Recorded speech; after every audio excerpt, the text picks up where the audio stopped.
Hello, I'm Rhonda, and I'm here to read some poems inspired by horses. Every night in dreams, the old mare would come and call on me to wake up. Wake up. She saddled my sleep with her haunting plea. Help me, help them, help me. If someone with a heart like yours won't wake, who will? I need my sleep, I said. You don't belong in my bed. I tossed and turned and tried to hide, but every night she was by my side, crying huge horse tears that soaked my soul, tears as heavy as a filly or a foal. But what can I do, I asked, besides pray? Just rise up, rise and spread the word. We belong with a herd. Set us free, let us be, said the mother of all broken horses everywhere in my dreams. She caused me to stir. The poems come from her. This poem is called Mammal to Mammal. Even though they want to erase you, they cannot. Your life is not a pencil mark, a footprint in the sand. Your eyes will always find me where your slight shadow fell on stable straw, backed against the wall before they snatched you away. Your mother stomped her hooves, shook her head, neighed all through the night with the knife in her heart. It's not easy to imagine how deep the cuts. Each season when they trucked her little ones away, little colts and foals come like us, so innocently, into the world of pastures, rivers, and windy days. But their ways are not our ways. They are not ours to take and sell, and not a gift to give. They want to graze and run, to love and live.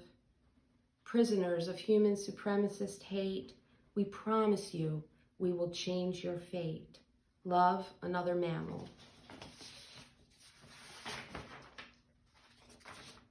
This poem is about someone I know who was involved with horse racing.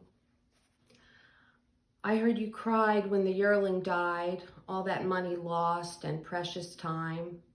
The deal you made with the industry devil did not pay the way you dreamed it would on the road to Kentucky when you hauled your mare to a proven stallion breeding camp like boxed up Amazon Prime.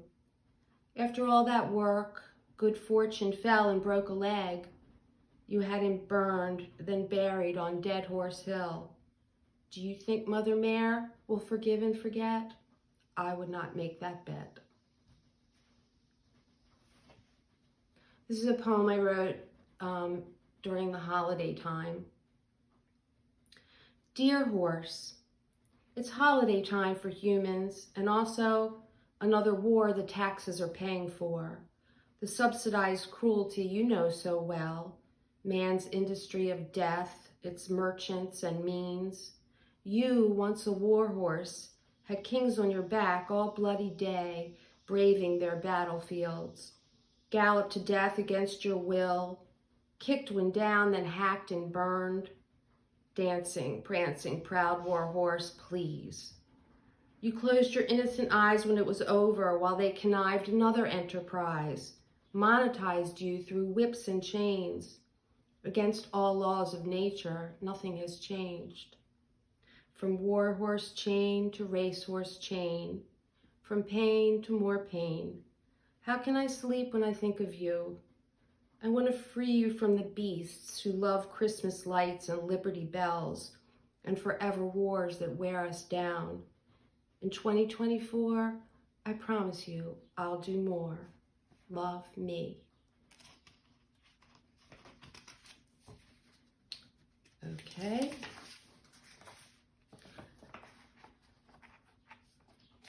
This is a poem called Forsaken, and it's about the movies.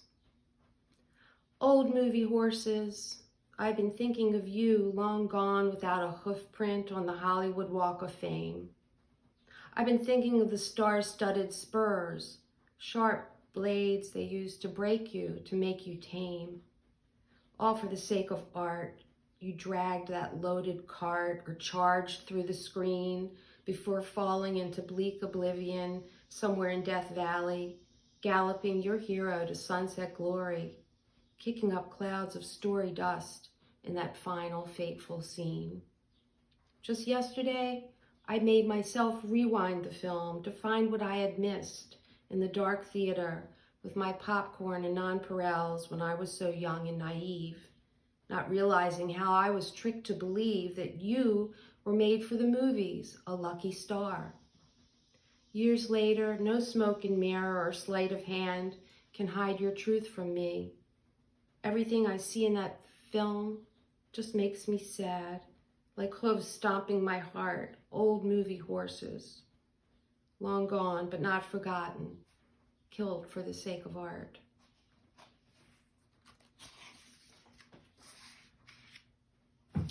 This one is called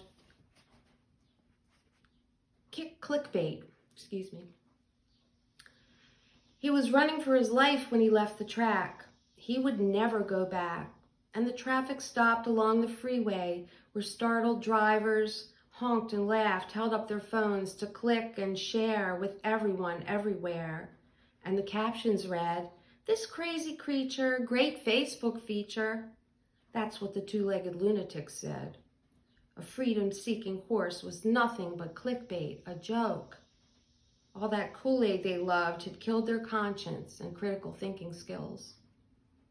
They didn't wonder why he ran or ask how it all began in the first place, when he was pumped up and made to race around and around on a black track merry-go-round, then stuffed in a stable or shoved in a truck, suppressed, depressed, oppressed against his will, his nature and his will.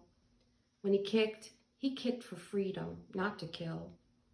And that's how it was when the cult on Facebook crossed the freeway that day. Yes, the odds were against him, but he won and got away.